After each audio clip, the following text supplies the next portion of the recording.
What's up, guys? JohnBoy2552 here, and this is the first video in a series which I think many of you will find to be very helpful.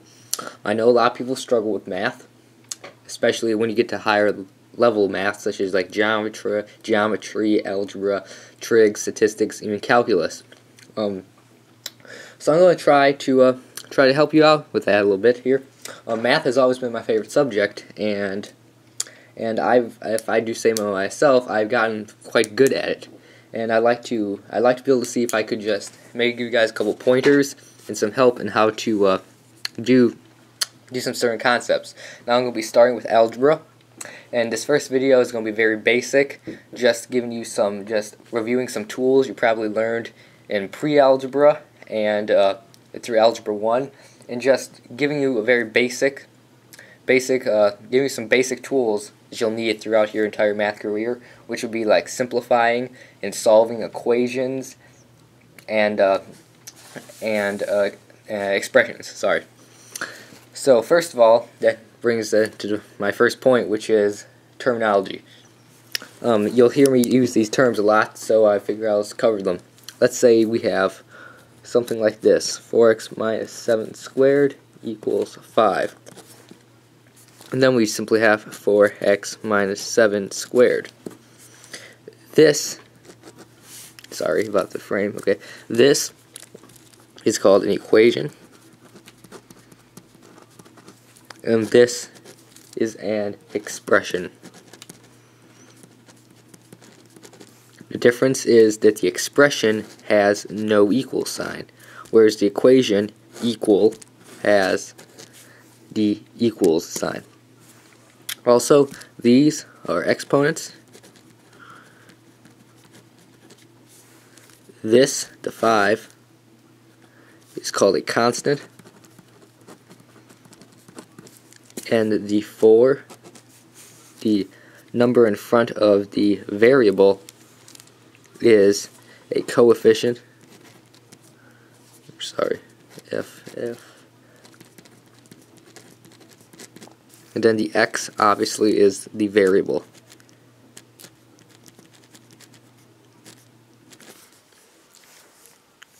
Sorry, my writing's a little rough here, but so you guys probably already knew this, and just in case you didn't know, this is very basic. Now, there's a lot of basic things you have to understand just with working with numbers, order of operations, negatives, and stuff that you also have to know before this, as I don't have the time in this video to go through and explain each and every rule. If you're confused with that and you want me to explain that, just write a comment and I'll make a video just explaining that. But this is going to assume that you already know like how to work with negatives, basically about how to work with like basic fractions and how to use order of operations. So we're going to solve our first equation. Now this is a really easy equation I just came up with, and it shouldn't be too challenging. That is 9x plus 3 equals 10. Very simple. You'll probably see this in a pre-algebra or maybe an Algebra 1 class. Now to solve this, we're simply going to apply order of operations backwards and work through it. So we know order of operations backwards. We're going to first subtract 3. Now when solving an equation, you got to make sure you do the same thing on both sides to retain their equality on both sides. So I'll subtract 3 here, subtract 3 here. We get 9x equals 10 minus 3, which is 7. We're going to then divide each side by 9, because 9x is the same thing as 9 times x. If that was confusing you, now we might clear that up a bit. The same thing when you have a variable and a coefficient right next to each other. It's the same thing as saying just multiply the coefficient and the variable. So we're going to divide. We then get x equals 7 over 9. And that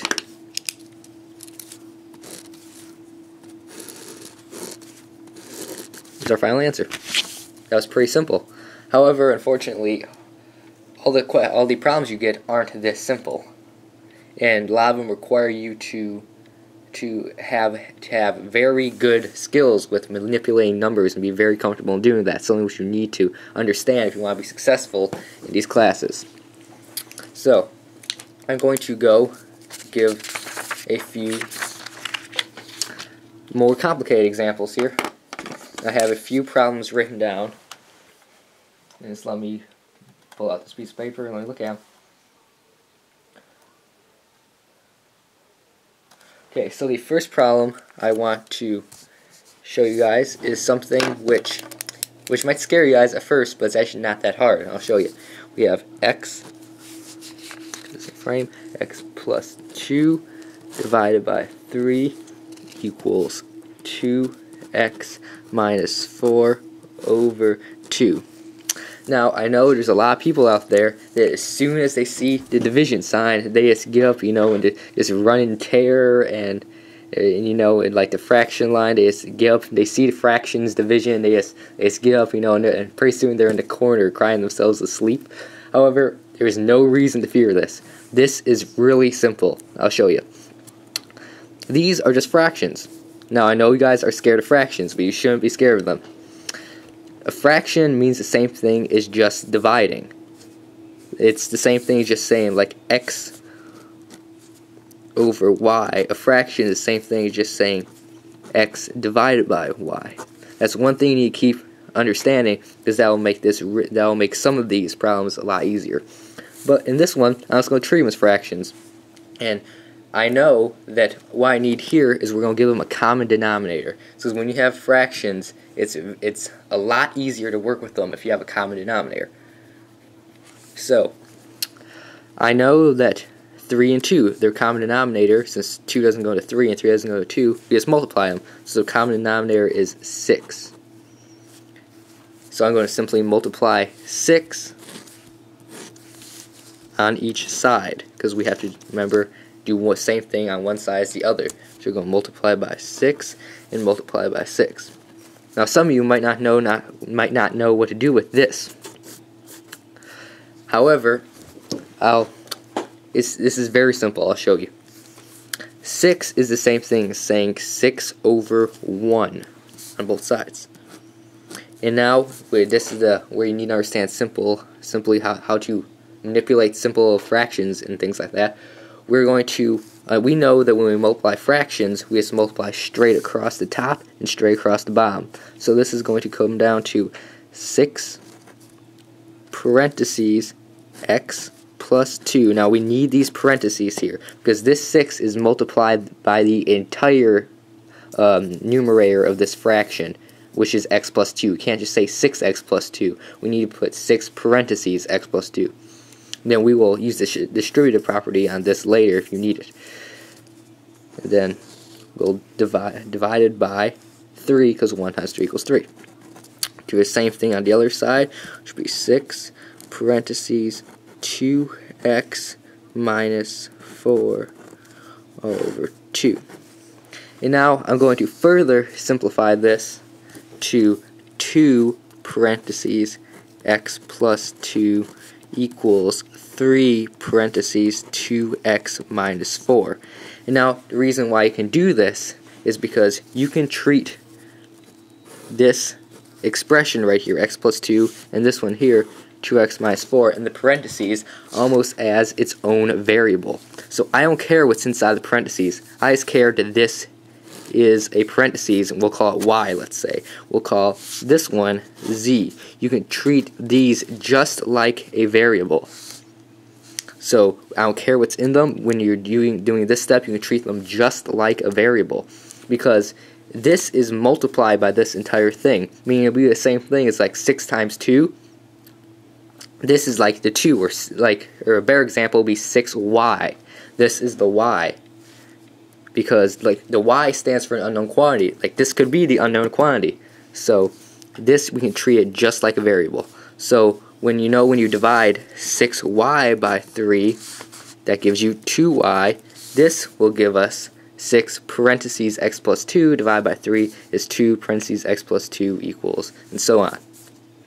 So then once you get to this step, you'll distribute. And the way you distribute is, you should already know this, but in case you don't, you just multiply by each term. like so, and you make sure this sign stays with this number.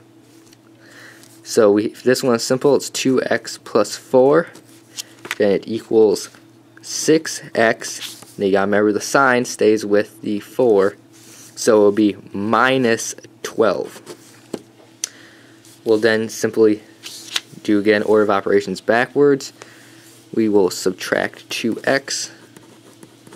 We get 4 equals 4x minus 12.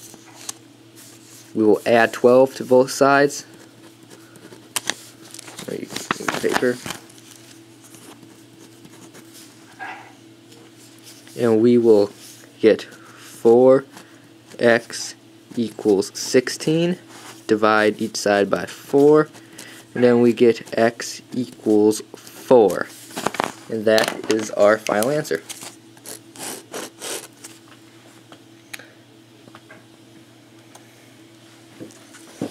Now, this is a bit more complicated than the previous one we did. However, it's still not as complicated as you might see. So I'm going to do something that's still regarding the fractions, because I noticed that lots of people tend to be afraid of those when they're not actually that hard. So we're going to try something that's much more complicated in this next example here. So the problem is x over x minus 8 plus 6 over x minus 2 equals x squared over x squared minus 10x plus 16. Now, as soon as a lot of people see the squares, the fractions, and the multiple x's, they're going to leave and not even attempt the problem, go cry themselves to sleep in the corner. But I'm telling you, you don't need to do that. This is actually, you just work step by step, you can understand this. So, what we're going to do is, now this problem, the way I'm doing it, requires a term which is also very important, you'll need to learn, called factoring. Now I'll do a whole separate video on factoring, which I'll annotate in the link in this video. So you probably should just, if you don't know how to factor already, just stop the video here and click on that video and learn how to factor, and then come back and I'll finish this problem. So what we're going to do is, I see this expression right here. Now as soon as I see an x squared minus a something x plus a constant, I automatically think factoring. My brain just goes there automatically, and yours should do that too, because a lot of times factoring makes it easier. So this equals x over x minus 8 plus 6 over x minus 2 equals x squared over, now this I'm going to factor it, and I know that this factors to x minus 8 and x minus 2. Now again, this you have to know how to factor in order to do this. If you don't know how to factor, go to my other video and I'll teach you why this works. But for the sake of time, I'm not going to do it in this particular problem. I'm simply going to solve. Now, we need to give a common denominator. And the common denominator here is x minus 8 and x minus 2. So we're going to multiply each side by this. Remember, this is still all over 1. So what we're going to do is we're going to multiply this to each term, because on this side, since we have the addition sign, it's the same thing as we did in this problem, where we have the parentheses and something to multiply it on the outside. So we're going to distribute.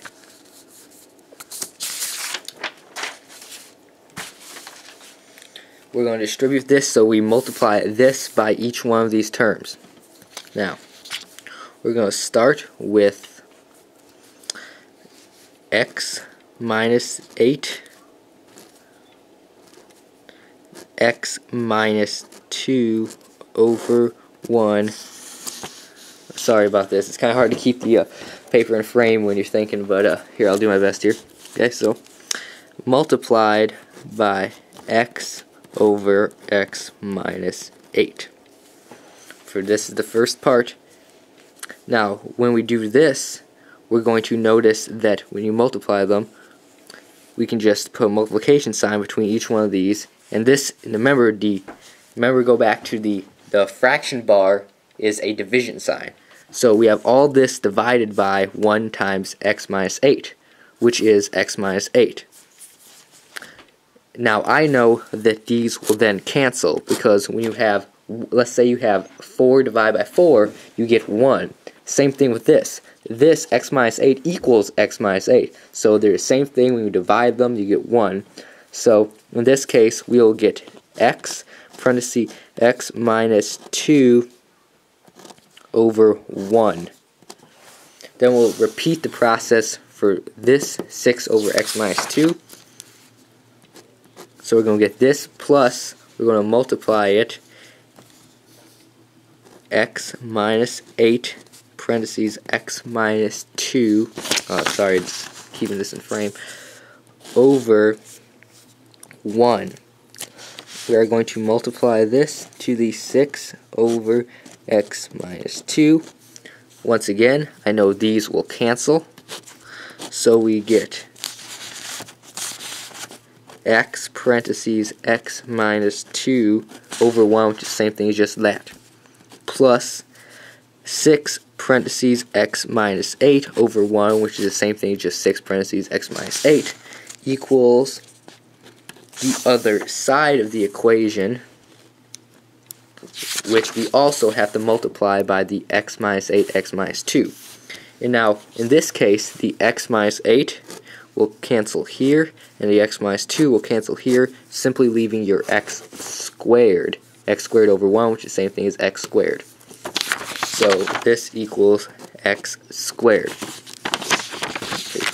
Okay. That equals x squared. We're going to then distribute, so we have x squared minus 2x plus 6x minus 48 equals x squared. Now we'll solve simply like the first equation we had. We're going to subtract x squared on each side. Negative 2x plus 6x minus 48 equals x squared minus x squared is 0. Because the x squareds are equal. So it's just like having 1 minus 1. We're going to then simplify this because I know we can add the negative 2x and the 6x. So we're going to, that adds negative 2 plus 6 is 4x minus 48 equals 0. Now we can do this because when you have two variables that have a coefficient in front of them, if the variables are the same, this won't work if it's an x and a y, but when the variables are the same and you have the coefficient, like coefficient variable plus coefficient variable, and you add them, you just simply, or add them or subtract them, or multiply or divide for that matter, you just multiply, divide, add or subtract the coefficients with the x behind it. Although when you multiply 6x, like 2x times 6x, you'd have to add the square here, and when you divide, you would have to get rid of these. Like if it was x squared divided by x, you would have to get rid of the square and just make a x. But that's a whole other video, and I'll explain that in detail. Right now, we're dealing with the addition, and subtraction. You can just add the coefficients. So then we're going to just add 48 to each side. We get 4x equals 48. We're then just going to divide each side by 4. And after we perform that calculation, we get x equals 12. And that's your answer. X equals 12. I have another example of this problem which I'll be doing as a intro to my factoring video, which will be going up next. And hopefully, if you have any problems there, you can see that too. But so yeah, this equation, many of you probably will look at this and just shied away, but it's actually not that hard. You just have to take it bit by bit and work step by step and have just a basic understanding of how to manipulate numbers. That's the most important thing with this. So as you can see, it worked out very nicely in the end, and it looked really messy in the front at the beginning. That's another thing that factoring helps you do, is it helps you simplify things and make it a lot more easy to work with. So now if I was confusing, I know I stutter a lot, but if I was confusing in this video at all, just leave a comment explaining how I can do better. Again, I haven't been doing this YouTube thing for very long, and this is my first video of this kind, so just leave me comments saying how I can improve for the next one, say if it was helpful or not, what I can do differently. And other than that, if you liked it, please give it a like, comment, and subscribe. Also, if you need any specific concepts you want me to cover, just write down in the comments and I'll go over them in a different video. So I hope this was helpful, and thanks for watching.